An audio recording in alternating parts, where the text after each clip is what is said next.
Hello दोस्तों, education group 3.0 में आपका स्वागत है। तो दोस्तों, आज की इस वीडियो क्लास में हम लोग देखेंगे एसके झा सर का एनटीपीसी सीबीटी 2 का सेट नंबर 7 को। और दोस्तों, आपने अभी तक सेट नंबर 1 से लेकर 6 तक का सोल्यूशन नहीं देखा है तो जाइए चैनल के प्ले लिस्ट में और वहाँ से चूज कीजिए एनटीपीसी सीबीटी 2 मैथ और वहाँ से आपको सभी वीडियो मिल जाएंगे। और दोस्तों, आप इस चैनल पर नए हैं तो आप इस चैनल को सब्सक्राइब करें, लाइक करें और शेयर करें। तो चलिए दोस्तों, आज की इस वीडियो क्लास को हम लोग स्टार्ट करते हैं बिना कुछ देरी किए। तो आज का हमारा पहला प्रश्न है, यदि 9 cos a plus 12 sin a बराबर में 15 हो तो cot a का मान ज्ञात कीजिए। यानी कि दोस्तों यहाँ से दिया है 9 cos a और प्लस का दिया है 12 sin a और बराबर में दिया है 15 और cot a का मान ज्ञात करना है। तो दोस्तों, हम जानते हैं कि cos a बराबर में होता है आधार बटा में कर्ण, 9 इंटू का आधार बटा में कर्ण और प्लस का ये साइन a बराबर में लंब बटा में कर्ण, यानी कि 12 इंटू का लंब बटा में ये कर्ण बराबर में हो जाएगा 15। तो यहाँ से हो जाएगा कर्ण एलसीएम जब हो जाएगा तो ये हो जाएगा 9a, ये प्लस का 12 लंब बराबर में हो जाएगा 15। यहाँ से दोस्तों हो जाएगा ये 9 आधार प्लस का 12 लंब बराबर में ये इधर चला जाएगा तो ये हो जाएगा गुना में तो हो जाएगा 15 कर्ण। तो दोस्तों यहाँ से देखते हैं, यहाँ से 9a यानी कि 9 आधार प्लस का 12 लंब बराबर में 15 कर्ण है। तो यहाँ से दोस्तों हम लिख सकते हैं आधार बराबर में 9, लंब बराबर में 12 और कर्ण बराबर में लिख सकते हैं 15। तो हमसे पूछा गया है cot a का मान, cot a। तो दोस्तों cot a बराबर में होता है आधार बटा में लंब, यहाँ से हो जाएगा आधार बटा में लंब। आधार कितना है? आधार है 9 और लंब कितना है? वो है 12। ये हो जाएगा 3 के 9 और ये 3 चौक के 12, यानी कि cot a बराबर यहाँ से हमारा आ जाएगा 3/4। या दोस्तों इसको एक और तरीके से बना सकते हैं। यहाँ पर अगर देखेंगे ये 9 cos है, ये 12 sin है और ये 15 है। तो दोस्तों यहाँ से हम डायरेक्ट लिख लेंगे आधार बराबर में 9, लंब बराबर में 12 और कर्ण बराबर में यहाँ से हो जाएगा 15। cos a बराबर में होता है आधार बटा में कर्ण, ये हो जाएगा आधार गुणनफल, और ये sin a बराबर में होता है लंब बटा में कर्ण, ये हो जाएगा लंब का गुणनफल, और ये जो शेष बच जाएगा ये हो जाएगा कर्ण। यहाँ से भी निकाल सकते हैं cot a बराबर में आधार बटा में लंब यानी कि 9/12। यहाँ से भी दोस्तों आ जाएगा हमारा 3/4।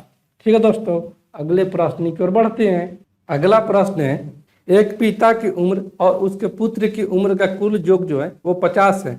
20 साल के बाद पिता की उम्र उसके पुत्र की उम्र की दोगुनी हो जाएगी, तो अभी पुत्र की उम्र क्या है? तो दोस्तों यहाँ से दिया है कि पिता यानी कि फादर और सन का जो उम्र दिया है वह दिया है 50 वर्ष, ठीक है। और 20 साल बाद बोल रहा है, यहाँ से 20 साल बाद बोला है तो 20 साल बाद हो जाएगा फादर प्लस का, इसमें 20 साल जुड़ जाएगा और ये हो जाएगा सन प्लस का 20, ठीक है। 20 साल बाद पिता की उम्र जो है उसके पुत्र की उम्र का दोगुना हो जाएगा, इसका दोगुना हो जाएगा। यहाँ से आ जाएगा हमारा फादर प्लस का 20 बराबर में यहाँ से 2 सन प्लस का 40। यहाँ से हम लिख सकते हैं फादर माइनस का 2 सन बराबर में 40 माइनस का 20 यानी कि 20। यहाँ से हमारा आ जाएगा फादर माइनस का 2 सन बराबर में 20 वर्ष, ठीक है। हमसे पूछा क्या है? हमसे पूछा गया कि पुत्र की उम्र क्या है, यानी कि सन का उम्र क्या है। समीकरण 1 इसको मान लेते हैं, इसको मान लेते हैं 2। तो दोस्तों हम लोग को याद करना है सन का उम्र यानी कि फादर की उम्र को हटाना पड़ेगा। यहाँ से हम करेंगे समीकरण 1 जो है वो फादर प्लस सन का उम्र है 50 वर्ष, और समीकरण 2 में फादर माइनस 2 सन का उम्र है 20 वर्ष। इसमें से घटा देंगे तो जगह माइनस, ये माइनस वाला प्लस और ये माइनस, ये फादर कैंसिल हो गया तो ये हो जाएगा 2 सन और 1 सन यानी कि 3 सन बराबर में यहाँ से हमारा आ जाएगा 50 में से 20 जाएगा 30, इनके यहाँ से सन बराबर में आ जाएगा 10 वर्ष। इसलिए ऑप्शन हम लोग एक को टिक करेंगे क्योंकि सन की वर्तमान उम्र जो है वो है 10 वर्ष। ठीक है दोस्तों, अगले प्रश्न की ओर बढ़ते हैं। अगला प्रश्न है, एक समबाहु त्रिभुज के परिवृत्त की त्रिज्या की लंबाई 8 सेंटीमीटर है, तो उस त्रिभुज के अंतर्वृत्त की त्रिज्या की लंबाई कितनी होगी? तो दोस्तों यहाँ से हम लोग जानते हैं कि समबाहु त्रिभुज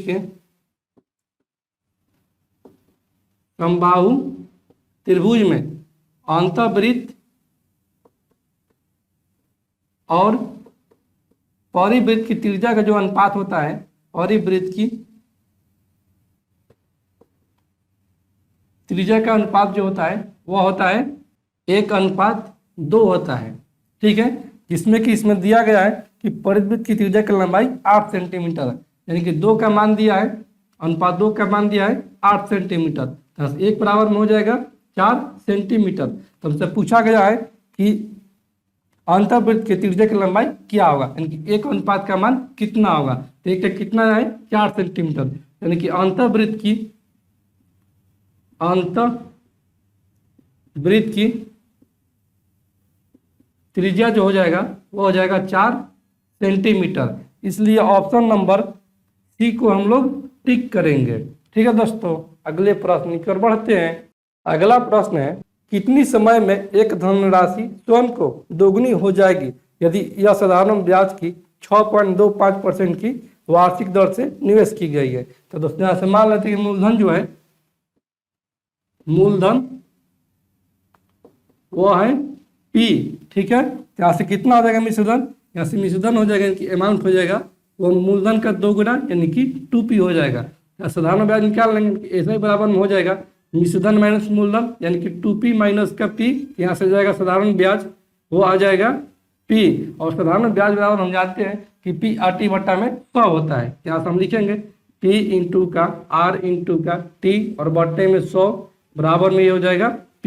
तो p मूलधन नहीं भी किया है, r का मान भर देंगे, इनके यहाँ से हो जाएगा p इंटू का r कितना है 6.25%, 6.25 गुने का t ज्ञात करना है कि t हो जाएगा, और बटे में हो जाएगा 100 बराबर में इधर हो जाएगा p से p कैंसिल आउट, इसको अगर हम इधर के जाएंगे तो हो जाएगा गुना में, तो यहाँ से हमारा आ जाएगा 6.25t बराबर में 100।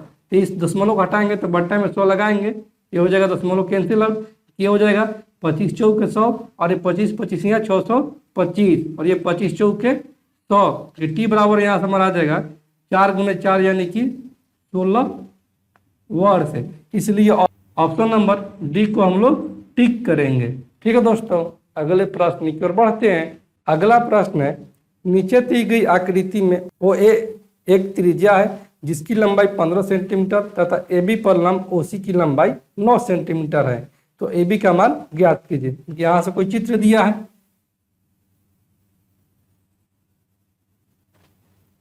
जिसमें कि ये ओ केंद्र हो गया और यहाँ से ऐसे किया है, यानी कि केंद्र से परिधि के बीच की दूरी को त्रिज्या कहते हैं। इसका त्रिज्या कितना दिया है, वह दिया है 15 सेंटीमीटर। ठीक है, और इसका नाम है ओ ए, यानी कि यहाँ पर ओ है, और फिर यहाँ से ये एक और है, यहाँ पर क्या है बी है, और यहाँ से एक खींच के दिया है जीवा, इस पर एक लंब ओ सी है। ठीक है, ये लंब ओ सी है। तो दोस्तों जब ओ ए त्रिज्या हो गया तो ओ भी तो त्रिज्या हो गया, क्योंकि ये भी केंद्र से परिधि के बीच की दूरी है। यहाँ से भी ये हो जाएगा 15 सेंटीमीटर, और ओ सी की लंबाई कितना दिया है, ओ सी की लंबाई जो दिया है वह दिया है 9 सेंटीमीटर, यहाँ से ये हो जाएगा 9 सेंटीमीटर।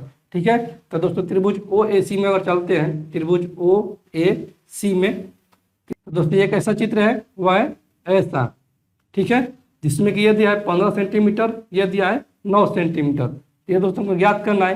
तो दोस्तों हम जानते हैं कि समकोण त्रिभुज का ट्रिपलेट जो होता है वो होता है 3 4 5, जिसमें कि ये 9 दिया है, इसको किया है 3 गुना, ये हो जाएगा 9, इसको करेंगे 3 गुना, ये हो जाएगा 12, और इसको करेंगे 3 गुना, ये हो जाएगा 15, यानी कि 15 दिया है, 9 दिया है, क्या मिसिंग है 12 मिसिंग है, यहाँ से ये हो जाएगा ये 12। ठीक है, यहाँ से ये आ गया ए और सी के बीच की दूरी वो आ गया 12 सेंटीमीटर। फिर चलते हैं त्रिभुज ओ बी सी में। त्रिभुज ओ बी सी में कैसा चित्र है, वो है ऐसा चित्र है। ठीक है, जिसमें कि ये दिया है 9 सेंटीमीटर, ये दिया है 15 सेंटीमीटर, और ये कितना निकाला है, ये निकाला है 12 सेंटीमीटर, यहाँ से ये हो जाएगा 12 सेंटीमीटर, क्योंकि बी और सी के बीच की दूरी आ गया 12 सेंटीमीटर। हमसे पूछा क्या है, तो हमसे पूछा गया है कि ए बी की लंबाई ज्ञात कीजिए। तो दोस्तों देखते हैं, तो ए और बी के बीच की दूरी कितना है, वह यहाँ से 12 सेंटीमीटर और यहाँ से ये 12 सेंटीमीटर, क्योंकि ए बी की लंबाई जो आ गया यहाँ से वो आ गया 12 प्लस का 12 यानी कि 24 सेंटीमीटर। इसलिए ऑप्शन नंबर ए को हम लोग टिक करेंगे। ठीक है दोस्तों, अगले प्रश्न की ओर बढ़ते हैं। अगला प्रश्न है, एक बिल में 35% छूट देने पर और 2 बार क्रमबद्ध 20% की छूट देने पर 22 रुपये का अंतर आता है, तदनुसार उस बिल की राशि कितनी थी। ठीक है, तो दोस्तों यहाँ से दिया है कि एक बिल में 35% छूट देने पर, ये पहला डिस्काउंट कितना है, पहला डिस्काउंट जो है वो है 35% का। ठीक है, फिर आगे बोल रहा है कि 2 बार क्रमबद्ध, कि 2 बार और डिस्काउंट दिया जाता है। तो D2 जो दिया जा रहा है वो दिया जा रहा है 20% का, और D3 जो दिया जा रहा है वो दे रहा है एक और 20% का। यहाँ से इन दोनों का एकल छूट निकाल लेंगे, एकल छूट बराबर में हो जाएगा, वो हो जाएगा 20 प्लस का 20 और माइनस का 20 इंटू का 20 और बटे में हो जाएगा 100, तो हो जाएगा 20 से 20 40, और ये 2 से 2 कैंसिल आउट, यानी कि 40 और माइनस का इधर हो जाएगा 4, यानी कि एकल छूट कितना आ गया दोस्तों, एकल छूट आ गया यहाँ से हमारा वो आ गया 36%। ठीक है, और इन दोनों छूटों के बीच का अंतर जो दिया है वो दिया है दोस्तों कितना, 22 रुपये का। यहाँ से कितना अंतर हो जाएगा, 36 से 35 जाएगा 1%, 1% का मान जो दिया है वो दिया है 22 रुपया का। और दोस्तों यहाँ से मान लेते हैं कि वस्तु का एमपी जो है, एमपी है वो 100%, जैसे 100% निकाल लेंगे, 100% बराबर में हो जाएगा 22 गुने का 100, यानी कि वस्तु का अंकित मूल्य जो है वो है 2200 रुपया। इसलिए ऑप्शन हम लोग डी को टिक करेंगे। ठीक है दोस्तों, अगले प्रश्न की ओर बढ़ते हैं। अगला प्रश्न है, एक आदमी 5 किलोमीटर प्रति घंटा की गति से चलती है और एक पुल को 18 मिनट में पार कर लेता है, तो पुल की लंबाई ज्ञात कीजिए। तो दोस्तों यहाँ से दिया है कि एक आदमी की चाल जो दिया है वो दिया है 5 किलोमीटर प्रति घंटा, की चाल जो दिया है वो दिया है 5 किलोमीटर प्रति घंटा। ठीक है, और दिया है कितना, टाइम दिया है 18 मिनट, कि टाइम दिया है 18 मिनट, इसको बदल देंगे सेकंड में तो गुणा हो जाएगा ये 60 से। यहाँ से टाइम कितना हो जाएगा, ये हो जाएगा 0, 8 × 48 के 8, 4 6 4 10, इनके 1080 सेकेंड हो जाएगा। ठीक है, और यहाँ से ये दिया है किलोमीटर प्रति घंटा में, तो इसको बदलेंगे हम लोग मीटर प्रति सेकंड में, इसको मीटर प्रति सेकंड में बदलेंगे, इसको गुणा करना पड़ेगा हमको 5/18 से, ये हो जाएगा कितना दोस्तों, 5×25/18 मीटर प्रति सेकेंड। ठीक है, और यहाँ से पूछा कि पुल की लंबाई कितनी होगी, और इस पुल को पार करने में 18 मिनट का समय लगता है, कि पुल की लंबाई मान लेते हैं कि वो हो जाएगा, पुल की लंबाई वो मान लेते हैं कि वो है डी। तो यहाँ से हो जाएगा 4 बराबर दूरी बट्टा में समय, यानी कि यहाँ से हम लिख सकते हैं 25/18 बराबर में जो पुल की लंबाई को पार करेगा वही ना उसके लिए दूरी हो जाएगा। यहाँ से हो जाएगा पुल की लंबाई यानी कि डी, और बट्टा में टाइम कितना है वो है 280 सेकेंड, ये हो जाएगा 280 सेकेंड। तो दोस्तों इसको घटाएंगे तो ये हो जाएगा 9 दूनी 18, और ये 9 एकम 9, 9 दूनी 18, और ये कर जाएगा 60 दूनी 120। यहाँ से आ जाएगा डी, यानी कि पुल की लंबाई कितना आ जाएगा, वो आ जाएगा 60 गुने का 25, यानी कि हो जाएगा 25 छक्का 150, यानी कि पुल की लंबाई आ जाएगा 1500 मीटर। इसलिए ऑप्शन नंबर ए को हम लोग टिक करेंगे। ठीक है दोस्तों, अगले प्रश्न की ओर बढ़ते हैं। अगला प्रश्न है, दो संख्याओं का गुणनफल 1400 तथा महत्तम समापवर्तक 5 है, तो इन संख्याओं का लघुत्तम समापवर्तक क्या होगा। तो दोस्तों हम लोग जानते हैं कि दो संख्या का गुणनफल जो होता है वो एलसीएम और एलसीएम के गुणनफल के बराबर होता है। यहाँ से हो जाएगा दो संख्या का गुणनफल किया दिया है 1400, यहाँ से हमारा हो जाएगा 1400 इंटू का एलसीएम इंटू एचसीएफ। तो एलसीएम कितना दिया है, एलसीएम को ज्ञात करना है, एचसीएफ दिया है 5, यहाँ से हो जाएगा एलसीएम इंटू का एचसीएफ इनकी 5, ये कर जाएगा दोस्तों 5 दूनी 10, 4 5 8 40, यानी कि एलसीएम यहाँ से हमारा आ जाएगा 280। इसलिए ऑप्शन नंबर सी को हम लोग टिक करेंगे। ठीक है दोस्तों, अगले प्रश्न की ओर बढ़ते हैं। अगला प्रश्न है, x - y प्लस का 9 बराबर में 0 समीकरण के दी रिजु रेखा प्रवणता यानी कि ढाल ज्ञात कीजिए। तो दोस्तों यहाँ से दिया है कि x - y और प्लस 9 बराबर में 0 दिया है। तो दोस्तों यहाँ से हम लिख सकते हैं x - y बराबर में 9 किधर जाएगा, ये हो जाएगा माइनस का 9, जैसे प्रवणता यानी कि ढाल पूछा है, रेखा की ढाल बराबर में होता है, ढाल या प्रवणता बराबर में होता है, वह होता है माइनस का x का गुणांक और बटे में होता है y का गुणांक। ठीक है। यहाँ से -1 से गुणा कितना है, 1 से गुणांक जो है वो है 1। यहाँ से हो जाएगा -1 और बट्टे में y का गुणक कितना है, वो है -1। तो हो जाएगा कटकर 1, यानी कि रेखा की ढाल जो आ गया, इस रेखा की ढाल वो आ गया 1। इसलिए ऑप्शन नंबर 1 को हम लोग टिक करेंगे। ठीक है दोस्तों, अगले प्रश्न की ओर बढ़ते हैं। अगला प्रश्न है, ए अकेला एक काम को 15 दिनों में कर सकता है और बी उसी काम को 18 दिनों में कर सकता है। यदि दोनों एक साथ काम करते हैं तो वे उसी काम को पूरा करने के लिए कितना समय लेगा। ठीक है, यहाँ से ए काम कर रहा है, वो कर रहा है दोस्तों 15 दिनों में, और बी कर रहा है इसी काम को वो कर रहा है 18 दिनों में। तो इन दोनों का टोटल क्या निकाल लेंगे, तो इन दोनों का टोटल का जो हो जाएगा, इन दोनों का एलसीएम हो जाएगा। तो टोटल वर्क बराबर में हो जाएगा 15 और 18 का एलसीएम, ये हो जाएगा दोस्तों, ये हो जाएगा 90। तो ए की क्षमता कितना आ जाएगा, ये हो जाएगा 15 छक्का 90, और बी की क्षमता 18 पाँचे 90। ठीक है, फिर आगे बोला है कि यदि वे उसी काम को पूरा करने के लिए कितना समय लगेगा, यदि साथ साथ करते हैं। ये दोनों मिलकर कितना कर रहे हैं, एक दिन में कर रहे हैं 11 यूनिट, लेकिन करना कितना है, इनको करना है 90 यूनिट। जैसे एक बराबर में हो जाएगा 90 बटा में 11, ये हो जाएगा 11 8 88, 2 के 8 सही 2 बटा में 11 दिन में ये दोनों मिलकर कार्य को समाप्त कर देंगे। इसलिए ऑप्शन नंबर डी को हम लोग टिक करेंगे। ठीक है दोस्तों, अगले प्रश्न की ओर बढ़ते हैं। अगला प्रश्न है, यदि a बराबर में √3 प्लस का √3 ऐसी करते करते इन्फिनाइट तक है तो निम्न में से कौन सा नहीं है। तो दोस्तों यहाँ से a बराबर में दिया है, वह दिया है √3 प्लस का √3 प्लस का √3। ठीक है दोस्तों, यहाँ से हम बतलाए थे कि प्लस में दिया रहेगा, इसका ऐसा गुणनखंड करेंगे जिसका एचसीएफ केवल और केवल 1 आना चाहिए, और जो बड़ी संख्या रहेगा वही हमारा आंसर हो जाएगा, क्योंकि यहाँ पर प्लस है। यहाँ से अगर 3 के गुणनखंड करते हैं तो वो होता है 3 गुने में 1, यानी कि 3 और 1 का केवल एक ही गुणनखंड हो सकता है। ठीक है दोस्तों, यहाँ से ए बराबर में हम लिख सकते हैं 3। अब देखते हैं ऑप्शन में, ऑप्शन ए में कि ए का मान जो है वो 3 से बड़ा है लेकिन 5 से छोटा है, ये तो बिल्कुल सही है। ए का मान जो है वो 3 के बड़ा या बराबर हो सकता है। ठीक है, ऑप्शन बी में कि ए बराबर में 3 है, ए बराबर में 3 है, ये भी बिल्कुल सही है। और ऑप्शन सी में कि ए जो है वो 2 से बड़ा है लेकिन 3 से छोटा है। नहीं दोस्तों, ये तो ए जो है वो 3 के बराबर या बड़ा है। ठीक है, लेकिन ऑप्शन नंबर सी जो हो जाएगा वो हमारा नहीं होगा इसके अनुसार और प्रश्न के अनुसार, लेकिन उत्तर हमारा हो जाएगा ऑप्शन नंबर सी। और ऑप्शन डी में है कि ए जो है 3 से बड़ा है, तो ये हो भी सकता है या नहीं भी हो सकता है, इसलिए ऑप्शन सी को हम लोग टिक करेंगे।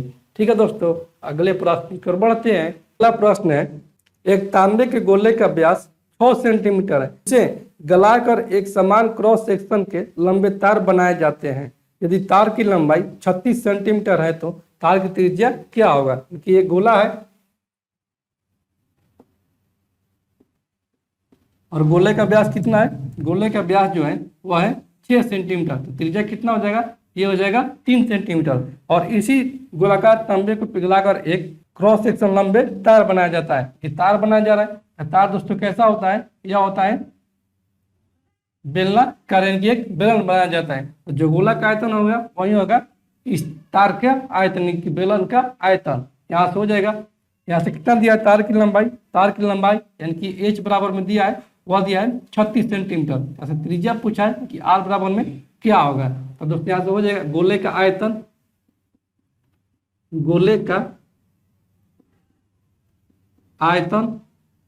बराबर में हो जाएगा लंबे तार यानी कि बेलन के आयतन। ठीक है, जैसे गोला का त्रिज्या कितना है 3 सेंटीमीटर है, और गोला का आयतन होता है 4/3 पाई आर क्यू, और बेलन का होता है पाई आर स्क्वायर एच। ठीक है, जैसे पाई से पाई कैंसिल आउट हो गया, जैसे 4/3 आर कितना वह है 3, 3 गुने 3 बराबर में ये हो जाएगा, इसका आर ज्ञात करना कि आर स्क्वायर इंटू का ऊंचाई कितना है वह है 36 सेंटीमीटर। ये हो जाएगा 3 से 3 ये कैंसिल आउट, और ये तीसरी का 9 9 चौके 36 ये कट जाएगा। तो यहाँ से आ जाएगा हमारा कितना, 1 बराबर में आर स्क्वायर, यानी कि आर बराबर में आ जाएगा यहाँ से हमारा 1 सेंटीमीटर, यानी कि इस तार का जो त्रिज्या है वो है 1 सेंटीमीटर। इसलिए ऑप्शन नंबर बी को हम लोग टिक करेंगे। ठीक है दोस्तों, अगले प्रश्न की ओर बढ़ते हैं। अगला प्रश्न है किसी व्यापार में रमेश 50,000 रुपये का निवेश 6 महीने के लिए करता है, सुरेश 60,000 रुपये 4 महीने के लिए करता है और महेश 40,000 रुपये 5 महीने के लिए करता है, तो कुल अर्जित लाभ 14,800 रुपये है, तो रमेश का लाभ कितना होगा। तो दोस्तों पहले इनके लाभों का अनुपात ज्ञात कर लेंगे। तो कितना कर रहा है रमेश कर रहा है, ये रमेश है, ये सुरेश है और ये महेश है। तो रमेश कर रहा है 50,000 रुपये का निवेश 6 महीने के लिए, 50,000 का निवेश कर रहा है 6 महीने के लिए। और सुरेश कितना कर रहा है, यह कर रहा है 60,000 रुपये का निवेश 4 महीने के लिए। और महेश कितना कर रहा है, महेश कर रहा है 40,000 रुपये का निवेश 5 महीने के लिए। यहाँ से हो जाएगा ये 4 जीरो से 4 जीरो सब कैंसिल आउट हो जाएगा, यहाँ से 200 कटाएंगे तो ये हो जाएगा 3 दूनी 6, ये 2 दूनी 4 और ये 2 दूनी 4, इनके यहाँ समझ आ जाएगा 5 15, अनुपात का 6 दूनी 12 और अनुपात का 5 दूनी 10। तो इनके लाभों का अनुपात कितना गया, अनुपात में आ गया 15 और 12 27, 27 है 10 37, 37 बराबर में दिया है कितना दोस्तों, वह दिया है 14,800। यहाँ से एक बराबर में हो जाएगा 14,800 और बॉटम में हो जाएगा 37। तो ये कर जाएगा 4 बार में, यानी कि एक बराबर में हो जाएगा 400। तो हमसे क्या पूछा गया है, हमसे पूछा गया है कि रमेश का लाभ कितना है। तो रमेश का अनुपात में कितना है, अनुपात में है 15, इसलिए 15 बराबर में हो जाएगा 400 इंटू का 15, यानी कि 15 चौके 60, यानी कि रमेश का जो लाभ है वो है 6,000 रुपया। इसलिए ऑप्शन नंबर ए को हम लोग टिक करेंगे। ठीक है दोस्तों, अगले प्रश्न की ओर बढ़ते हैं। अगला प्रश्न है 1.5 किलोमीटर प्रति घंटा की गति से बहती हुई धारा में प्रवाह के साथ किसी नौका की गति 15 किलोमीटर प्रति घंटा है, तो धारा के विपरीत उसकी गति कितना किलोमीटर प्रति घंटा होगा। तो दोस्तों यहाँ से दिया है कि 1.5 किलोमीटर प्रति घंटा की गति से बहती हुई, यानी कि धारा की गति जो दिया है, धारा की गति वह दिया है 1.5 किलोमीटर प्रति घंटा। ठीक है, जो धारा में प्रवाह के साथ किसी नौका की गति 15 किलोमीटर प्रति घंटा है, तो धारा के विपरीत इस धारा की गति कितनी होगी। यहाँ हो जाएगा धारा की गति बराबर में, धारा की गति बराबर में धारा के साथ नाव की चाल, कि धारा के साथ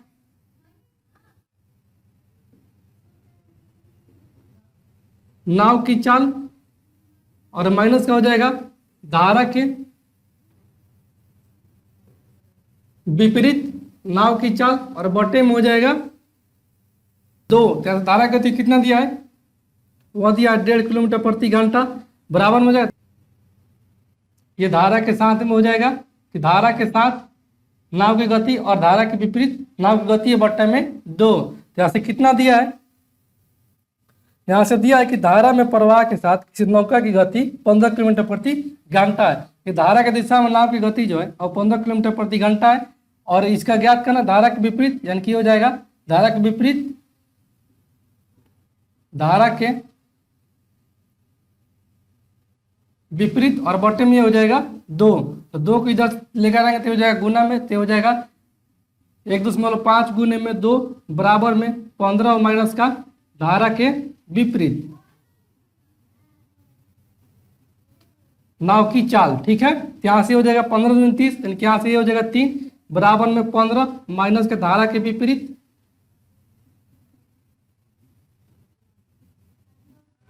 तो धारा के विपरीत इधर लेकर जाएंगे और ये इसको 3 को इधर लेकर जाएंगे, तो ये हो जाएगा धारा के विपरीत नाव की चाल,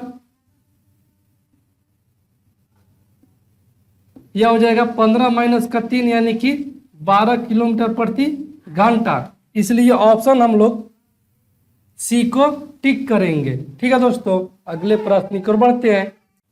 अगला प्रश्न है यदि एक पासे को 18 बार फेंका जाए तो कितने बार दो के आने की प्रायिकता है। तो दोस्तों यहाँ से कितने बार फेंका जा रहा है, अगर दोस्तों एक बार पासा फेंका जाएगा, एक बार पासा का बार फेंका जाएगा तो कितना आ सकता है, 1 आ सकता है, 2 आ सकता है, 3 4 5 और 6। पूछा है कितना, 2 आने की प्रायिकता, तो हो गया। और दोस्तों फेंका कितना जा रहा है, फेंका जा रहा है 18 बार इसी पासे को फेंका जा रहा है, तो यहाँ से हो जाएगा 2 आने की प्रायिकता बराबर में हो जाएगा, ये हो जाएगा 18 बार फेंका जा रहा है कि 18 और बटे में हो जाएगा कितना पासा में होता है संख्या, होता है 6, इनके बटे में हो जाएगा 6, तो ये हो जाएगा 3, क्योंकि 2 आने की प्रायिकता आ गया 3 बार, इसलिए ऑप्शन नंबर बी को हम लोग टिक करेंगे।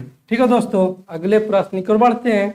अगला प्रश्न है, एक वस्तु की कीमत 10% घटा दी जाती है, इसे मूल कीमत पर लाने के लिए नई कीमत में कितनी वृद्धि की जाएगी। तो दोस्तों यहाँ से कितना घटाया जा रहा है, यहाँ से घटाया जा रहा है 10% को।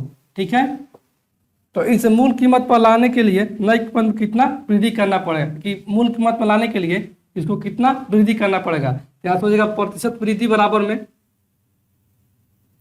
यह हो जाएगा, सूत्र होता है कमी या वृद्धि, और बटे में होता है 100 प्लस माइनस कमी या वृद्धि, और गुणे में होता है 100, तो कितना कमी हो रहा है 10, क्योंकि 10 बटे में हो जाएगा 100 माइनस का 10 इंटू का हो जाएगा 100, ये हो जाएगा 10 बटा में 90 इंटू का 100, ये कर जाएगा एक दूसरे कैंसिल आउट, यहाँ से हमारा आ जाएगा 11 सहित 1/9% की। इसको अगर वृद्धि करेंगे तो इसमें कोई परवाह नहीं पड़ेगा, इसलिए ऑप्शन नंबर सी को हम लोग टिक करेंगे। ठीक है दोस्तों, अगले प्रश्न की ओर बढ़ते हैं।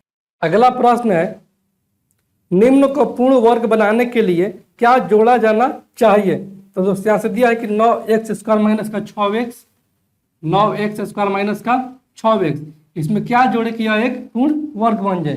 तो दोस्तों अगर हम इसको करते हैं 3x² और ये हो जाएगा 2 इंटू 3x इंटू का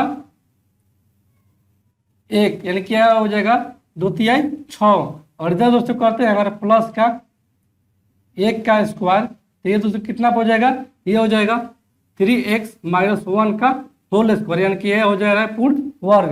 तो कितना जोड़ना पड़ रहा है, ये जोड़ना पड़ा है हमको 1 का स्क्वायर, यानी कि 1 जोड़ना पड़ रहा है, इसलिए ऑप्शन हम लोग ए को टिक करेंगे। अगला प्रश्न है, 3 साल पहले ए और बी की औसत आयु जो है वो 18 साल थी, सी के जुड़ने पर अब औसत आयु 22 साल है, तो सी की उम्र क्या है। तो 3 साल पहले, इनके 3 वर्ष पहले ए और बी की कितना है औसत आयु, वो है 18 वर्ष है। ठीक है, तो 3 साल पहले इनका योग कितना हो जाएगा, 3 साल पहले इनका योग हो जाएगा 18 गुने में 2 यानी कि 36, तो वर्तमान में इनका योग कितना हो जाएगा, तो वर्तमान में इनका योग जो हो जाएगा वो हो जाएगा 36, और कितने व्यक्ति हैं, 2 व्यक्ति हैं, और कितना वर्ष पहले क्या बोला है 3 वर्ष, यानी 3 वर्ष दोनों में जुटेगा, यानी कि ये टोटल वृद्धि हो जाएगा 6 वर्ष का। यहाँ से हो जाएगा वर्तमान में ए और बी के आयु का योग वो हो जाएगा 42 वर्ष, जिसमें कि आगे बोला है कि सी के जुड़ने पर अब औसत आयु 22 साल हो जाती है, यानी कि ए प्लस बी और प्लस सी का औसत आयु जो है वो है 22 वर्ष। इसका योग कितना हो जाएगा, ए बी और सी का योग हो जाएगा 22 गुने में 3, यानी कि हो जाएगा 66 वर्ष। ठीक है, जिसमें कि ए और बी का वर्तमान में कितना है वो है 42 वर्ष। यहाँ से हो जाएगा ए प्लस बी प्लस सी का कितना है 66, तो ए प्लस बी का है 42, 42 प्लस का सी बराबर में हो जाएगा 66, यहाँ से सी के बराबर आ जाएगा 66 माइनस का 42, सी का वर्तमान आयु जो आ जाएगा वो आ जाएगा 6 में से 2 जाएगा 4, और 6 में से 4 जाएगा 2, यानी कि सी का वर्तमान आयु आ गया 24 वर्ष, इसलिए ऑप्शन नंबर ए को हम लोग टिक करेंगे। ठीक है दोस्तों, अगले प्रश्न की ओर बढ़ते हैं। अगला प्रश्न है, किसी धनराशि के 5% सालाना दर से 3 साल के लिए चक्रवृद्धि और साधारण ब्याज में 61 रुपये का फर्क पड़ता है, तो धनराशि ज्ञात कीजिए। तो दोस्तों यहाँ से मान लेते कि धनराशि जो है कि पी जो है वो है 6000 रुपया। ठीक है, तो 6000 का निकालेंगे 3 साल का साधारण ब्याज, तो 6 वर्ष का अगर निकालेंगे 1 वर्ष का साधारण ब्याज, तो कितने रेट की दर से 5% की रेट की दर से। यहाँ से हो जाएगा ऐसे ही बराबर में 1 वर्ष का साधारण ब्याज हो जाएगा 6000 का पी आर, यानी कि 5 गुने में टी 1 और बटा में हो जाएगा 100, तो 2 कैंसिल आउट, ये हो जाएगा 6 5 30, यानी कि यहाँ से आ गया पहले वर्ष साधारण ब्याज वो आ गया 300, ये दूसरे वर्ष साधारण ब्याज 300, और ये तीसरे वर्ष साधारण ब्याज 300। और दोस्तों हमने बताया है कि जो साधारण ब्याज पर लगेगा ब्याज वही हो जाएगा चक्रवृद्धि ब्याज। तो 300 का फिर निकालेंगे 5%, 300 का अगर 5% निकालेंगे तो हो जाएगा दोस्तों डबल जीरो कैंसिल आउट और ये बचती है 15। यहाँ पर आ जाएगा 15 और इसका दोगुना करने के लिए बोले थे तो हो जाएगा 15 दूनी 30। फिर निकालेंगे 15 का 5%, तो ये हो जाएगा 75 बटा में 100, यानी कि ये हो जाएगा दोस्तों 0.75। ठीक है, यहाँ पर लिखेंगे 0.75।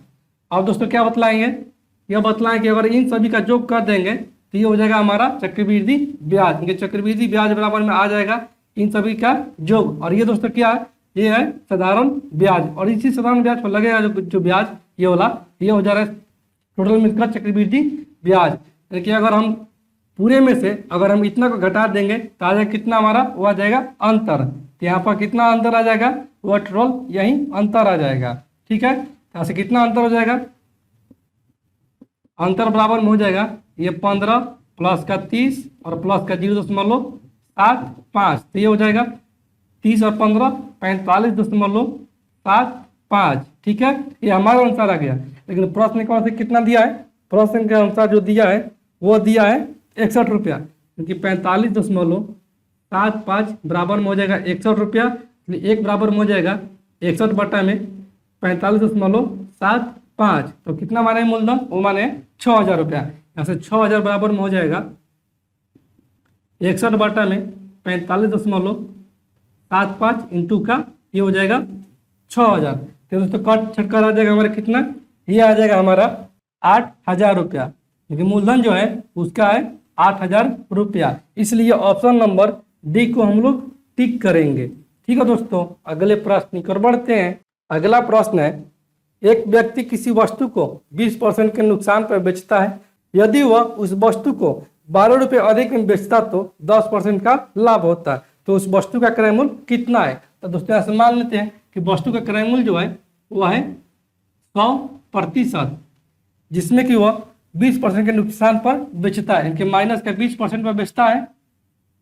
यदि वह 12 रुपये में अधिक में बेचता तो 10% का लाभ होता है, कि प्लस का 10% का लाभ होता है। तो इन दोनों का अंतर कितना दिया है, वह दिया है 12 रुपया। तो इन दोनों का अंतर कितना हो जाएगा, ये हो जाएगा 20 और 10 का अंतर, इनकी हो जाएगा 30%, और 30% का मान दिया है 12 रुपया। 1% बराबर में हो जाएगा 12 बटे में 30। तो क्रय मूल्य कितना माने, वो माने 100%, इसलिए 100% बराबर में हो जाएगा 12 बटे में 30 इंटू का हो जाएगा ये 100। तो एक जो से एक कैंसिल आउट, और ये 3 चौके 12।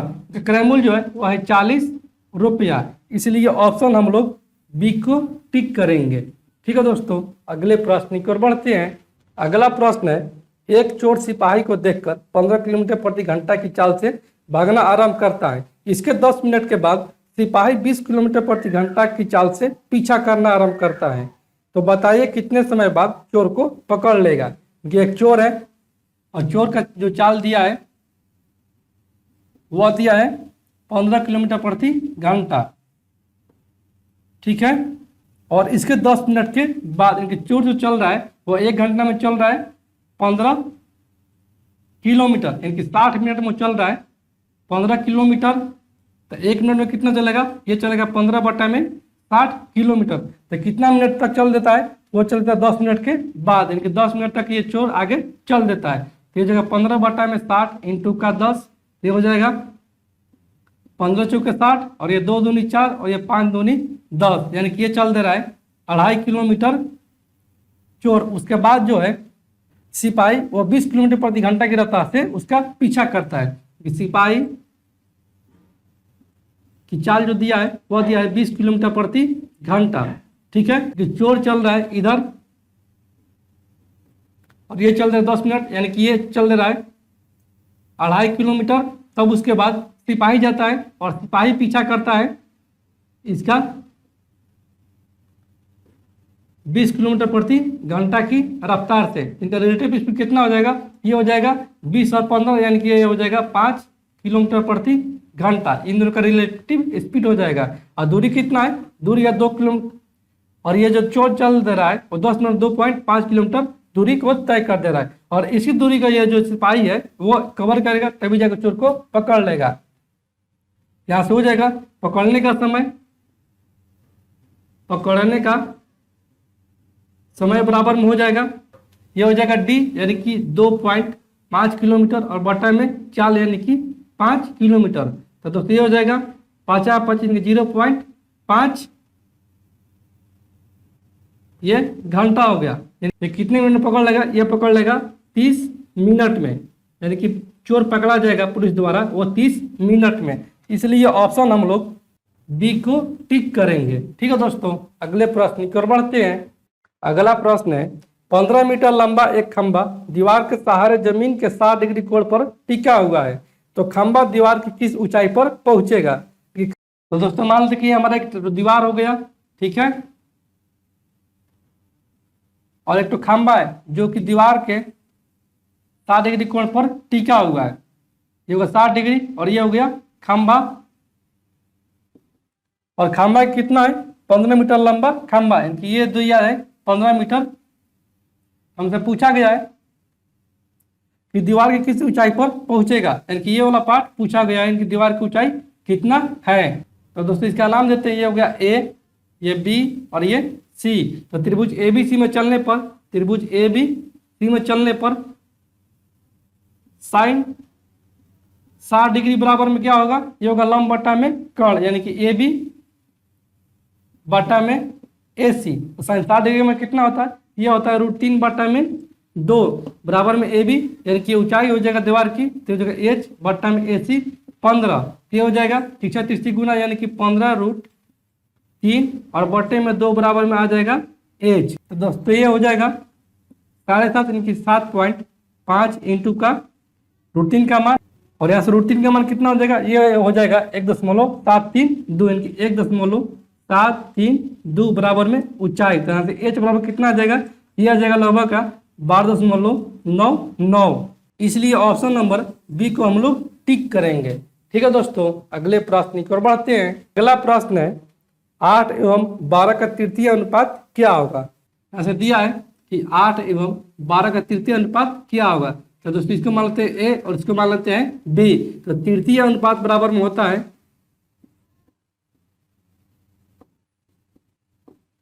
वो होता है बी स्क्वायर बटा में ए, यानी कि बी कितना है? 12 इंटू 12 और बटा में हो जाएगा 8। ये हो जाएगा 4 दूनी 8 और ये 4 तिहाई 12 और ये 6 दूनी 12, यानी कि ये हो जाएगा 18। इसलिए ऑप्शन नंबर डी को हम लोग टिक करेंगे। ठीक है दोस्तों, अगले प्रश्न की ओर बढ़ते हैं। अगला प्रश्न है एक पाइप एक टैंक को 16 घंटे में पूरा भर जाता है, पर पेंडिंग में लीकेज के कारण वो 24 घंटे में भर जाता है। यदि टैंक पूरा भरा है तो लीकेज के कारण वह कितने समय में खाली हो जाएगा? एक पाइप एक टैंक को 16 घंटे में पूरा भर जाता है। भरने वाला कितना है? मान लेते कि ये जो है वो भरने वाला टंकी को है, ये भर रहा है 16 घंटे में, लेकिन पेंडिंग में लीकेज के कारण यह भरता है 24 घंटे में, कि ये भरने वाला भी काम करता है और खाली करने वाला भी। तो मान के बी जो है वो खाली करने वाला है, और ये दोनों मिलकर कार्य कितना कर रहे हैं? ये कर रहे हैं 24 घंटे में ये टंकी को भर दे रहे हैं। तो इन सभी का टोटल कार्य निकाल लेंगे, और टोटल कार्य हो जाएगा इन दोनों का एलसीएम, यानी किसका हो जाएगा?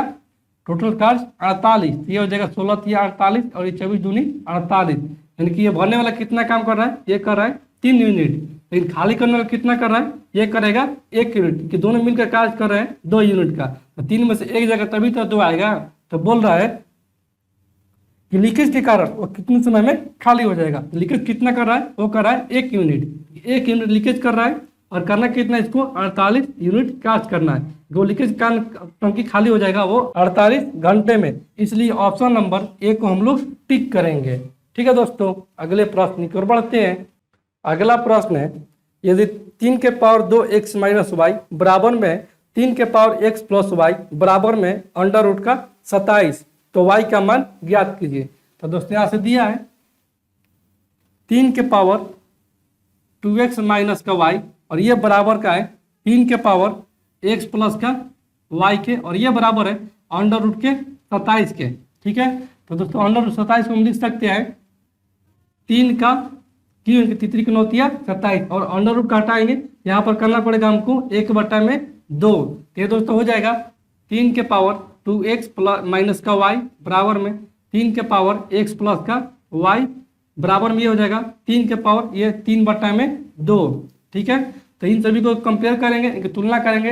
यहाँ से हमारा आ जाएगा 2x माइनस का y बराबर में 3/2, और एक तो ये आ जाएगा x प्लस का y बराबर में ये आ जाएगा 3/2। ठीक है, तो यहाँ से y का मान पूछा है, यहाँ से x को हम लोग को हटाना पड़ेगा, क्योंकि अगर हम यहाँ से करते हैं 2 से गुना इसमें तो ये हो जाएगा 2x माइनस का y बराबर में 3/2, और ये हो जाएगा 2x प्लस का 2y बराबर में ये कट जाएगा 2 से 2 यानी कि 3, ऐसे घटाएंगे तो ये हो जाएगा माइनस माइनस और ये माइनस, तो ये कट जाएगा प्लस का 2x माइनस का 2x, और यहाँ से ये हो जाएगा माइनस का 2y और माइनस का 3y, और ये हो जाएगा 3/2 माइनस का 3, तो 2 एलसीएम हो जाएगा, तो यहाँ से हो जाएगा 3 माइनस का 6/2, तो ये हो जाएगा माइनस का 3/2। यहाँ से हमारा आ गया माइनस का 3y बराबर में माइनस का 3/2, तो ये -3 से -3 कैंसिल आउट, यहाँ से y बराबर में आ गया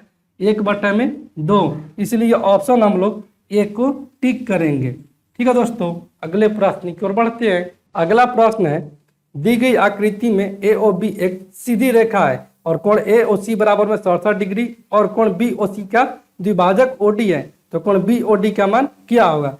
तो दोस्तों यहाँ से दिया है कि ए ओ बी एक सीधी रेखा है, कि ए ओ बी जो है वह एक सीधी रेखा है, ये ए है, ये बी है और ये ओ है। ठीक है, जिसमें कि कोण ए ओ सी का मान दिया है 67 डिग्री, ये वाला जो मान दिया है ये दिया है 67 डिग्री। ठीक है, और कोण बी ओ सी का द्विभाजक ओ डी, यानी कोण बी ओ सी का द्विभाजक जो है ये वाला वो ओ डी है, तो ये द्विभाजक है, तो कोण बी ओ सी को बराबर भाग में बांट देगा, इनकी ये हो जाएगा x और ये भी हो जाएगा x। ठीक है, तो दोस्तों हम जानते हैं कि कोई भी रेखा जो होता है वो अपने आप में 180 डिग्री का कोण बनाता है। ठीक है, तो ये हो जाएगा 67 डिग्री प्लस का x बराबर में ये हो जाएगा 180 डिग्री के। ठीक है, तो यहाँ से हो जाएगा 2x बराबर में 180 माइनस के हो जाएगा 67 डिग्री, यहाँ से 2x बराबर में आ जाएगा हमारा 67 3 70 70 10 80 और ये 1 यानी कि 113 डिग्री। यहाँ से x बराबर में आ जाएगा ये हो जाएगा 113/2, यानी कि ये हो जाएगा 5 दूनी 10 1 6 दूनी 12 1 5 दूनी 10, यानी कि x बराबर में आ गया 56.5 डिग्री। और पूछा क्या है, पूछा है कोण बी ओ डी का मान क्या होगा, कोण बी ओ डी का मान यानी कि x डिग्री का मान कितना हो जाएगा, वो हो जाएगा 56.5 डिग्री, इसलिए ऑप्शन हम लोग ए को टिक करेंगे। ठीक है दोस्तों, अगले प्रश्न की ओर बढ़ते हैं। अगला प्रश्न है, 4.80 रुपये प्रति किलो वाले मूल्य वाली 60 किलो चीनी में 5.50 प्रति किलो मूल्य वाली कितनी चीनी मिलाई जाए ताकि मिश्रित चीनी का मूल्य 5.25 प्रति किलो हो जाए। तो दोस्तों यहाँ से दिया है 4.80 वाली चीनी का कितना दिया है मात्रा, वह दिया है 60 kg। ठीक है, और इसको कितना में मिलाना है कि वो जरा है 5.5 रुपये प्रति किलो चीनी वाली, और मिश्रण कितना है, मिश्रण है 5.25 रुपये प्रति किलो वाली, तो इसको मान एलिगेशन मेथड से ये हो जाएगा 5.25 में से अगर 4.80 घटेगा तो ये हो जाएगा दोस्तों कितना, ये हो जाएगा 125 में से अगर 80 जाएगा तो ये हो जाएगा 45, और ये दोस्तों कितना बचा, 4 बचा, तो 4 में से 4 जाएगा 0.45, यहाँ से ये बचेगा, और ये दोस्तों कितना हो जाएगा, ये हो जाएगा 5.50 में से अगर 5.25 घटेगा तो हो जाएगा 0.25, तो दशमलव से दशमलव कैंसिल आउट, और ये 5 25 और ये 5 9 45, इनका अनुपात आ गया 5:9, और 5 का मान कितना दिया है, वो दिया है 60, क्योंकि 5 बराबर में हो जाएगा 60, तो 1 बराबर में कितना हो जाएगा, ये हो जाएगा 12, तो 5.50 में कितना चीनी मिलाना है, तो अनुपात में कितना है 9 है, 9 बराबर में हो जाएगा 12 इंटू का 9 के 12 78 से 108 kg चीनी अगर मिलाएंगे तो वो हो जाएगा 5.25 रुपये प्रति किलो, इसलिए ऑप्शन नंबर सी को हम लोग टिक करेंगे। ठीक है दोस्तों, अगले प्रश्न की ओर बढ़ते हैं। अगला प्रश्न है, यदि सेक के पावर 4 थीटा माइनस का सेक के पावर थीटा बराबर में 3 है तो tan के पावर 4 थीटा प्लस का tan स्क्वायर थीटा का मान क्या होगा। दोस्तों यहाँ से दिया है कि सेक के पावर 4 थीटा, सेक के पावर 4 थीटा और माइनस का सेक के स्क्वायर थीटा का मान दिया है, वो दिया है 3। तो दोस्तों इसमें से अगर सेक के स्क्वायर थीटा कॉमन लेते हैं कि सेक स्क्वायर थीटा कॉमन तो ये हो जाएगा सेक स्क्वायर थीटा माइनस ये हो जाएगा 1। और तो दोस्तों हम जानते हैं कि सेक स्क्वायर थीटा और माइनस का tan स्क्वायर थीटा बराबर में होता है 1। तो दोस्तों इसको हम लिख सकते हैं सेक स्क्वायर थीटा माइनस का 1 बराबर में इसको लिख सकते हैं tan स्क्वायर थीटा। ऐसे कितना है सेक स्क्वायर थीटा, और यहाँ पर भी सेक स्क्वायर थीटा। यहाँ से हो जाएगा हमारा सेक स्क्वायर थीटा और इंटू का हो जाएगा ये tan स्क्वायर थीटा बराबर में 3। ठीक है, तो दोस्तों सेक स्क्वायर थीटा को हम लिख सकते हैं, ये एक इधर चला जाएगा तो ये हो जाएगा tan स्क्वायर थीटा प्लस का 1। तो दोस्तों यहाँ से हम लिख सकते हैं tan स्क्वायर थीटा प्लस का 1 और इंटू का ये हो जाएगा tan स्क्वायर थीटा बराबर में 3। तो tan स्क्वायर थीटा से इसको गुना करेंगे तो हो जाएगा tan square theta into tan square theta into 10 के पावर 4 थीटा प्लस ये हो जाएगा tan स्क्वायर थीटा बराबर में ये 3। यानी कि यहाँ से हमारा आ जाएगा मान 10 के पावर 4 थीटा प्लस के tan स्क्वायर थीटा का मान आ जाएगा 3। इसलिए ऑप्शन नंबर ए को हम लोग टिक करेंगे। ठीक है दोस्तों, अगले प्रश्न की ओर बढ़ते हैं। अगला प्रश्न है एक संख्या का 1/2 उसी संख्या के 1/4 से 15 अधिक है तो संख्या क्या होगी। तो दोस्तों मान लेते हैं वो संख्या जो है वह है 1 से। ठीक है, तो प्रश्न बोल रहा है कि एक संख्या का एक से संख्या का 1/2 उसी संख्या से यानी कि x का 1/4 से 15 अधिक है। ठीक है, ये हो जाएगा x/2 बराबर में x/4 प्लस का 15। तो इसको लाएंगे इधर तो हो जाएगा माइनस में कि x/2 माइनस का x/4 बराबर में हो जाएगा 15। तो 4 एलसीएम हो जाएगा, ये हो जाएगा 2x माइनस का x बराबर में 15। यहाँ से हो जाएगा 2x माइनस x यानी कि x/4 बराबर में 15। यहाँ से x बराबर में हो जाएगा 15 × 4 यानी कि 60। इसलिए ऑप्शन नंबर बी को हम लोग टिक करेंगे। ठीक है दोस्तों, अगले प्रश्न की ओर बढ़ते हैं। अगला प्रश्न है यदि 3 × a² प्लस b² प्लस का c² बराबर में है a plus b plus c का होल स्क्वायर के और a b c शून्येतर वास्तविक संख्याएं हैं तो इसका मान क्या होगा। ठीक है, तो दोस्तों यहाँ से दिया है कि 3 × a² plus b² plus c² बराबर में a plus b plus c का होल स्क्वायर, इसका मान क्या होगा। तो दोस्तों यहाँ से अगर मानते हैं कि a बराबर में b बराबर में c है, यहाँ से ये हो जाएगा 3 × का ये a² प्लस का ये हो जाएगा b² यानी कि a² प्लस का a² बराबर में ये भी हो जाएगा a प्लस a का होल स्क्वायर, ये हो जाएगा a² 3a²। तो 3 × 3a² और ये हो जाएगा 1 2 3 a का होल स्क्वायर, ये हो जाएगा 3 का 9 a² और ये हो जाएगा 3 का 9 a²। यानी कि ये दोस्तों आगे 9a के बराबर में 9a², यानी कि हमारा आंसर जो हो जाएगा वो हो जाएगा डी, यानी कि a बराबर में b बराबर में c। ठीक है दोस्तों, अगले प्रश्न की ओर बढ़ते हैं। अगला प्रश्न है एक चुनाव में 2 उम्मीदवारों में से एक ने कुल मतों में से 30% मत प्राप्त किए किंतु वह 210 मतों से हार गया तो कुल मतों की संख्या क्या होगा। दोस्तों यहाँ से मान लेते हैं कि टोटल मतों की संख्या जो है कुल मतों की संख्या वो है 100, जिसमें कि एक उम्मीदवार कुल मतों में से 30% मत प्राप्त करता है। ये प्राप्त किया तो कुल मतों का 30%, तो कुल मतों का 30% कितना हो जाएगा 30 हो जाएगा। तो दूसरे को कितना मिलेगा, दूसरे का जो मिलेगा वो मिलेगा 70, कुल मत जो है 100 है और एक को मिला है 30 तो दूसरे को मिलेगा 70। ठीक है, और यह जो है वह 210 मतों से हार गया है। ठीक है, ये कितना से हारा है, ये हारा है 70 में से 30 जाएगा यानी कि 40 वोटों से हारा है। ये 40 बराबर में दिया है हमारा 210, तो एक बराबर में हो जाएगा 210 बटा में 40, तो कितना माने कुल मत वो माने 100, इसलिए 100 बराबर में हो जाएगा 210 बटा में 40 इंटू का हो जाएगा 100। ये कट जाएगा एक दूसरे के लिए कैंसिल आउट और ये 25 चौके 100, यहाँ से हमारा आ जाएगा कुल मत, ये हो जाएगा 25 के 5 हासिल 2, 25 दूनी 50, 50 और 2 52 की 525 जो है और टोटल मतों की संख्या है। इसलिए ऑप्शन नंबर बी को हम लोग टिक करेंगे। ठीक है दोस्तों, तो दोस्तों मैं उम्मीद करता हूं कि आज का ये वीडियो क्लास आपको पूरी तरह से समझ में आ गया होगा। और दोस्तों आपने अभी तक एजुकेशन ग्रुप 3.0 को सब्सक्राइब नहीं किया है तो आप इस चैनल को सब्सक्राइब करें, लाइक करें और शेयर करें। तो चलिए दोस्तों आज की इस वीडियो क्लास को हम लोग यहीं पर एंड करते हैं और फिर मिलते हैं अगले सेट में। तब तक के लिए धन्यवाद दोस्तों।